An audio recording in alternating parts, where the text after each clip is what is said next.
தர்மபுரம் சபை ஒரு குறுநாடகம், அதனைத் தொடர்ந்து பால்குழி சபை பாடல். மேல் என்னிடத்திற்கு ஏறி வந்து அங்கே இரு, நான் உனக்கு கற்பலகைகளையும் நீ அவர்களுக்கு உபதேசிப்பதற்கு நான் எழுதின நியாய பிரமாணத்தையும் கற்பனைகளையும் கொடுப்பேன். சரி கர்த்தாவே. யோசுவா, யோசுவா இங்க வா.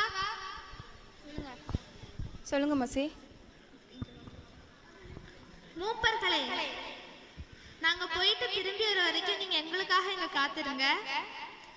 ஆரோன், ஆரோன், ஊர் நீ இங்க வா. எனக்கு வேற வேலை இல்லை. சொல்லுங்க. நாங்க போயிட்டு திரும்பி வர வரைக்கும் உங்களுக்கு ஏதாவது தேவை இருக்குன்னா நீங்க ஆரோன்ட்டையும் ஊருட்டையும் கேட்டுக்கோங்க.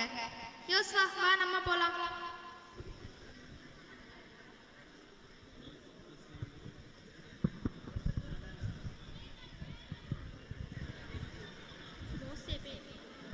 மோசே போய் 40 நாள் ஆச்சு, இன்னும் காணல. என்னதான் ஆச்சோ?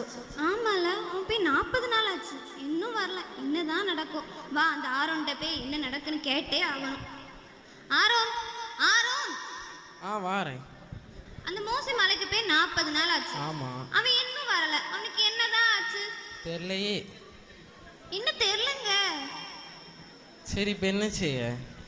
இப்ப நீ என்ன பண்றனா, எங்களை வல்லடத்தை ஒரு தெய்வத்தை எங்களுக்கு உண்டு பண்ணித்தா. அப்போ உங்கள் மனைவி பிள்ளைகிட்ட இருக்க நகையெல்லாம் எனக்கு தா, நான் உங்களுக்கு தெய்வம் ஏற்பாடு பண்ணி தரேன். சரி.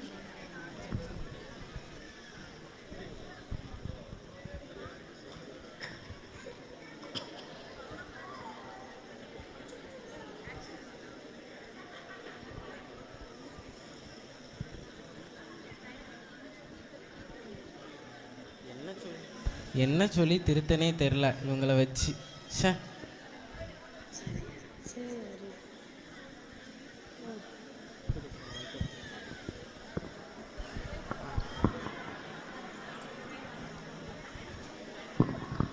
இந்தா நீ கேட்ட பொண்ணு ஆபரணங்கள். சரி. மைக்கப்.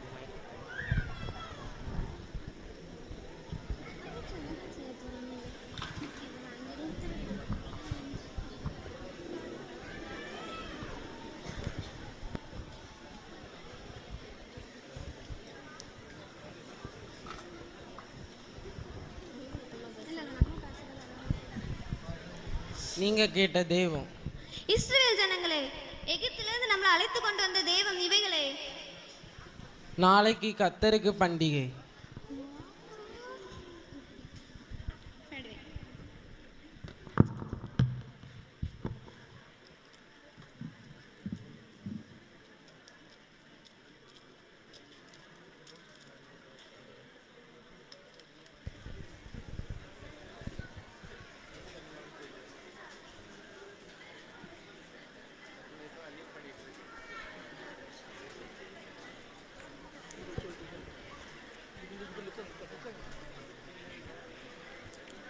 மோசே, நீ இறங்கி போ.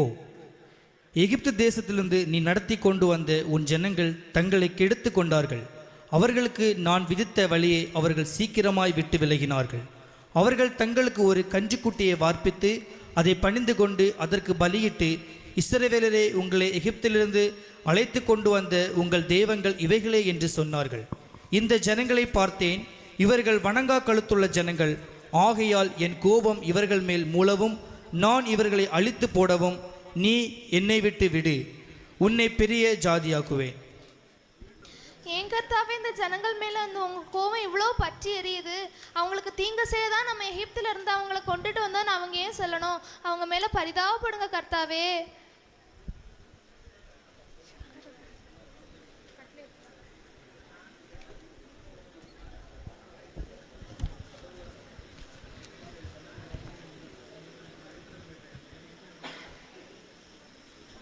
ஏதோ சத்தம் கேக்குதுல. யோசுவா, மோசே, அங்க ஏதோ சத்தம் கேக்கு பாருங்களா.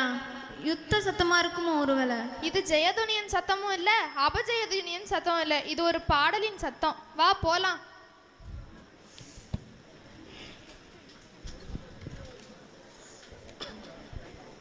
என்ன மோசே இது? நீங்கள் இவ்வளோ கஷ்டப்பட்டு அவங்க பாருங்க போடு.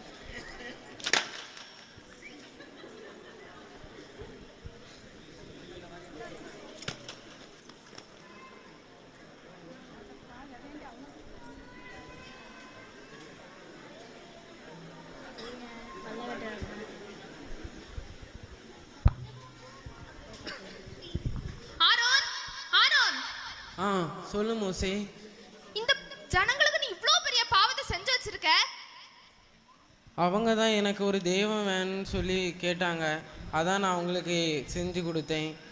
என் மேலே கோவப்படாத மோசே, அவங்கள பற்றி உனக்கு தெரியுங்களா? அவங்கள நீ நிர்வாணம் ஆக்கி வச்சிருக்க.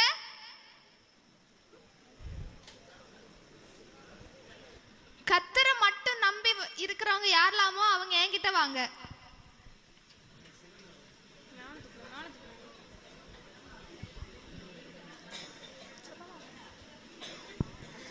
இங்க இருக்க ஒவ்வொருவரும் அவங்களுடைய பட்டயத்தை அவங்க இடுப்புல கட்டி இங்க இருக்க இந்த பாளையத்துல இருக்க அவங்களுடைய சேகதனாலும் சரி, சகோதரனாலும் சரி, அயனால இருந்தாலும் சரி, எல்லாரையும் வெட்டி போடுங்க.